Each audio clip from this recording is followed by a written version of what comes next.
In 1968, Rene Masha started his film career as a stuntman after meeting Raymond De La Rosa. This role fostered his skill and experience, building camaraderie with others and opening future opportunities in cinema. In 1969, Rene auditioned for roles and secured his first major part with Jess Lapid Sr. in Cimarron Brother, allowing him to improve his skills and establish a reputation, beginning his successful acting career. Rene Masha was nominated for Best Supporting Actor for Ninong 2, marking his growth and audience connection.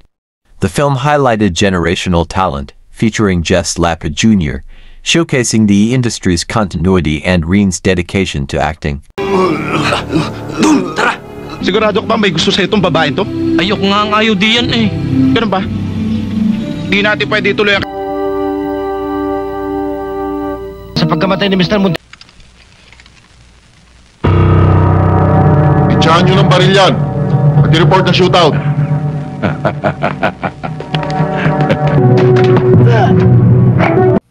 At sinabi mo rito na pulis ang bumaril sa'yo. Tama ba ito? Kailangan mapirmahan ni Sarge ang statement niya. Sarge, kaya mo bang... Dito lang. Mahirap talaga. Kahit saan, may hudas.